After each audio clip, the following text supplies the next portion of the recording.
আজকে আমার আলোচনার বিষয় স্ত্রী স্বামীর উপরে উঠে সহবাস করলে কি হয়। অনেকের প্রশ্ন,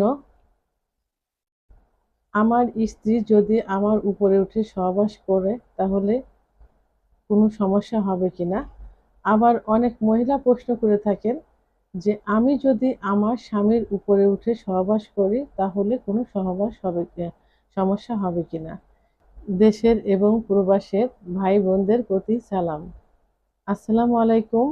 আমি প্রভাষক ডাক্তার রিক্তা পারভিন, চেম্বার সেবা হোমিও কমপ্লেক্স অ্যান্ড সেবা ডিজিটাল ল্যাব, উপজেলা মডেল মসজিদের পূর্ব পাশে, শিমুলিয়া, মাগুরা।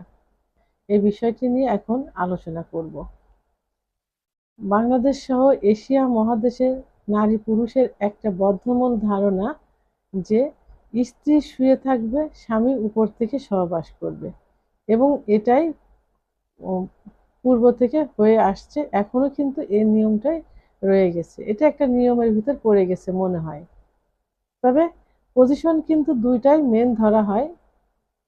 প্রথমটা হলো যে স্ত্রী শুয়ে থাকবে, স্বামী উপর থেকে সহবাস করবে, এবং আরেকটা নিয়ম, স্বামী শুয়ে থাকবে, স্ত্রী উপর থেকে সহবাস করবে।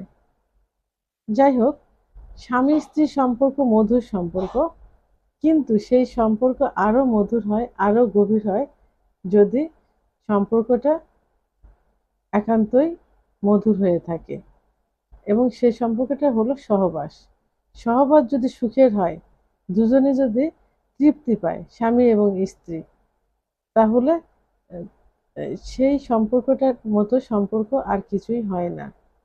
আর যদি দুজন একই সঙ্গে সুখ না পায়, মজা না পায়, স্বামী একাই সুখ অনুভব করলো, স্ত্রী বুঝতে পারলো না, তাহলে কিন্তু সম্পর্কটা মজবুত হয় না, মধুর হয় না, সুখের হয় না।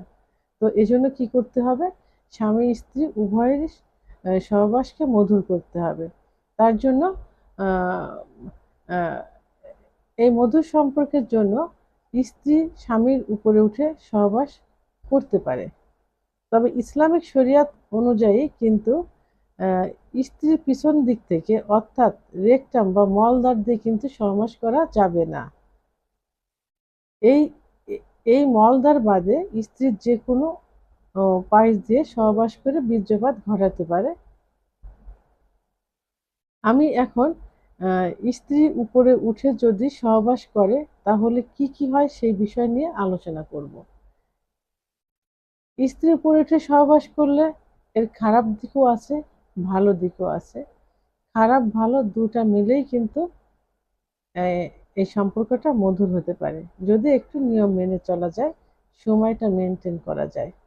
তো আমি প্রথমেই ভালো দিক নিয়ে আলোচনা করব। 1 নম্বর, যে অনেক পুরুষ আছেন যাদের দ্রুত বীর্যপাত হয়ে যায়। অর্থাৎ দেখা যায় যে স্ত্রীর স্পর্শে গেলে, ফোর পেলে, অর্থাৎ আদর ভালোবাসা দেওয়ার পর যখন স্ত্রী পরিপূর্ণ পরিপূর্ণ অর্গাজম হয়ে যায়, তখন যদি যৌন মিলনে যায়, এবং যৌন মিলনে যাবার পর যদি স্ত্রীর পূর্বেই স্বামীর বীর্যপাত হয়ে যায়, তাহলে কিন্তু স্ত্রী সুখ পায় না। এটা একদিন দুদিন হতে পারে, কিন্তু দিনের পর দিন যদি হয়ে যায় তাহলে সেই স্ত্রী কিন্তু কখনোই সুখ অনুভব করবে না, বরং সম্পর্কটা আরো নষ্ট হয়ে যাবে। তো এই জন্য এই ক্ষেত্রে কি করতে হবে, স্ত্রীকে উপরে দিয়ে সহবাস করাতে হবে। কারণ স্ত্রী উপরে উঠে যখন সহবাস করবে তখন কিন্তু তার দৈহিক পরিশ্রম হবে, আর দৈহিক পরিশ্রম হওয়ার কারণে দ্রুত বীর্যপাত হয়ে যাবে। আর তখন স্বামী নিচেই শুয়ে থাকবে, স্বামীর কিন্তু দৈহিক পরিশ্রম হবে না, স্বামীর অতটা কষ্ট হবে না। স্ত্রীর যখন বীর্যপাত হয়ে যাবে তখন স্বামীর কিন্তু ইচ্ছা করলে খুব দ্রুতই আহ, স্ত্রীকে উপরে রেখেই বীর্যপাত ঘটাতে পারে। আর এই যে স্বামী নিচে থাকবে, স্ত্রী উপরে উঠে সহবাস করবে, এতে কিন্তু স্ত্রী তার ইচ্ছা মতো স্বামীর পুরুষাঙ্গকে ব্যবহার করতে পারে। কারণ স্ত্রীর যেখানে যে স্পট জায়গা থাকে, অর্থাৎ চরম পুলকের জায়গা থাকে, ঠিক সেই জায়গাটাতেই কিন্তু তার পুরুষাঙ্গ সঠিকভাবে সঞ্চালন করতে পারে। তো এই জন্য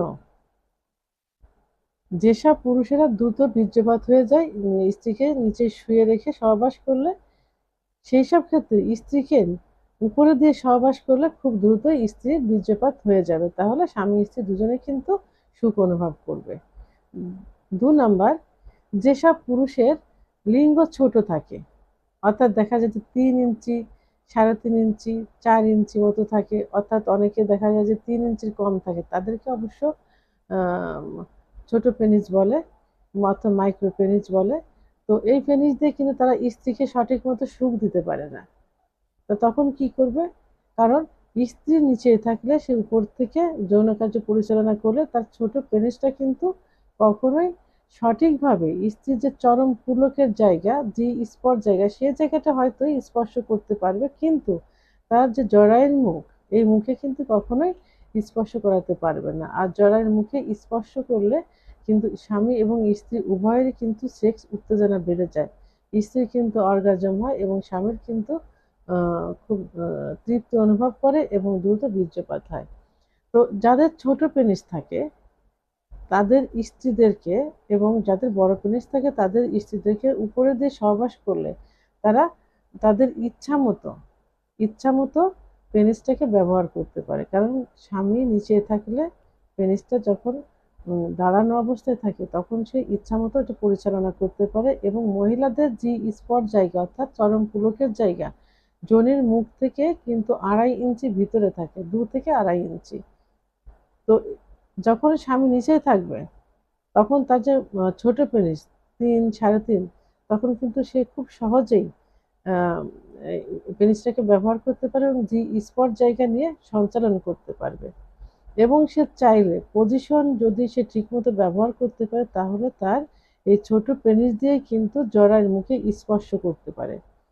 আর জরায়ুর মুখে যখন স্পর্শ করবে তখন কিন্তু সে সুখ অনুভব করবে এবং স্ত্রী খুব দ্রুত অর্গাজম সহ বীর্যপাত হয়ে যাবে, এবং স্বামীরও সুখ অনুভব করবে এবং সে তারও দ্রুত বীর্যপাত হয়ে যাবে, এমনকি দুজনের একসঙ্গে দেখা যাবে যে বীর্যপাত হয়ে গেছে। 3 নাম্বার, যেসব পুরুষ মোটা থাকে এবং স্ত্রীকে নিচে রেখে উপরে যৌন কার্য পরিচালনা করতে অনেক কষ্ট অনুভব করে, এবং দেখা যায় যে অনেক সময় দেখা যায় যে সে হাঁপাতে থাকে, ঘাম ঘাম হয়ে যায়, অনেক সময় কিন্তু প্রেশারও বেড়ে যায়, সেই মোটা পুরুষদের ক্ষেত্রে তারা যদি নিচেই শুয়ে থাকে তাহলে তাদের কিন্তু দৈহিক পরিশ্রম হলো না। দৈহিক পরিশ্রম না হলে তারা কিন্তু সুন্দর মতো সুখটা নিতে পারবে স্ত্রীর কাছ থেকে, যদি স্ত্রী উপরে উঠে যৌন কার্য পরিচালনা করে। তাহলে মোটা পুরুষদের ক্ষেত্রে কিন্তু স্ত্রীকে উপরে দিয়ে সহবাস করলে চরম সুখ অনুভব করবে, দুজনে অনুভব করবে। তাহলে স্ত্রী উপরে উঠে সহবাস করলে করলে এই যে ভালো দিকগুলো, অর্থাৎ যে সুখ অনুভব করবে, যে এগুলোই ভালো দিক। আচ্ছা, এখন আমি খারাপ দিকগুলো নিয়ে আলোচনা করব, অর্থাৎ স্ত্রী উপরে উঠে সহবাস করলে কিছু কিছু খারাপ দিকও আছে, সেই দিকগুলো নিয়ে আলোচনা করব। 1 নাম্বার, যেসব দম্পতি বাচ্চা নিতে চাচ্ছে ঠিক সেই মুহূর্তে যদি স্ত্রী উপরে উঠে সহবাস করে তাহলে স্বামীর যখন বীর্যপাত হবে তখন ওই বীর্যটা কিন্তু জায়গা মতো পৌঁছাতে পারবে না, অর্থাৎ বীর্যটা স্ত্রীর যোনিপথের নিচের দিকে ধাবিত হবে, অর্থাৎ সে উপরের দিকে জায়গা মতো যাবে না, সে নিচের দিকে বেরিয়ে যাবে, স্ত্রী যখন নেমে পড়বে তখন সব কিন্তু নিচে পড়ে যাবে, তাহলে কিন্তু সহজে গর্ভ কনসেপ্ট করবে না। 2 নম্বরে, অনেক সময় দেখা গেছে, অর্থাৎ মেডিকেল সায়েন্সের মতে, যে স্ত্রী উপরে উঠে সহবাস করার পর যদি স্ত্রী কনসেপ্ট করে, অর্থাৎ বাচ্চা গর্ভে আসে এবং সেটা যদি শেষ পর্যন্ত থেকে ডেলিভারি হয় তাহলে অধিকাংশ ক্ষেত্রে সেই বাচ্চা কিন্তু হিজড়া হয়। এটা চিকিৎসা বিজ্ঞানের রিসার্চের পর দেখা গেছে এটা, এবং অধিকাংশ বাচ্চাই কিন্তু বিকলাঙ্গ হয়, স্বাভাবিক অবস্থায় কিন্তু বাচ্চারা থাকে না, সুস্থ থাকে না। তাহলে কি হলো, এর খারাপ দিকগুলো, প্রধান যে খারাপ দিক সেটাই হলো যে সে প্রথমত কনসেপ্ট করবে না, আর দ্বিতীয় যদি কনসেপ্ট করে যায় সেই বাচ্চা যদি থাকে এবং শেষ মুহূর্তে যদি ডেলিভারি হয় তাহলে ডেলিভারির পর দেখা যাবে যে বাচ্চাটা হিজড়া হয়েছে এবং বিকলাঙ্গ হয়েছে। আবার 3 নম্বরে দেখা গেছে যে বাচ্চা গর্ভে থাকাকালীন অবস্থায় যদি স্ত্রীকে উপরে রেখে সহবাস করানো যায়, তাহলে কিন্তু সেই বাচ্চা অ্যাবর্শন হয়ে যাওয়ার সম্ভাবনা সবথেকে বেশি থাকে। কারণ বাচ্চা যখন পেটে আসে তখন কিন্তু ইউটেরাসের মুখ বন্ধ হয়ে যায়, কিন্তু উপর থেকে যখন যৌন কাজ পরিচালনা করবে তখন তার পেনিসের যে ধাক্কা লাগবে, যে আঘাত লাগবে, এতে জরায়ুর মুখ খুলে যেতে পারে। আর মুখ যখন খুলে যাবে তখন ব্লিডিং হবে, অর্থাৎ বাচ্চা গর্ভপাত হয়ে যাবে। তো বন্ধুরা, এত সময় স্ত্রীকে উপরে রেখে সহবাস করলে খারাপ এবং ভালো দুটা দিকই আমরা পেয়েছি। তো সুখ অনুভব করার জন্য আমাদের কি করতে হবে? বাচ্চা যখন নিতে চাইবো তখন স্ত্রীকে উপরে দিয়ে কখনো সহবাস করানো যাবে না। আর আম সহবাস করানোর পরে যদি বাচ্চা হয়ে যায়, সেই বাচ্চা তো কখনো অ্যাবর্শন নষ্ট করা যাবে না। এজন্য সব দিকে সতর্ক থেকে কাজ করতে হবে। অর্থাৎ বাচ্চা নেওয়ার সময় এবং বাচ্চা পেটে আসলে স্ত্রীকে দিয়ে কখনো উপর থেকে সহবাস করানো যাবে না। এদিক থেকে বিরত থাকতে হবে।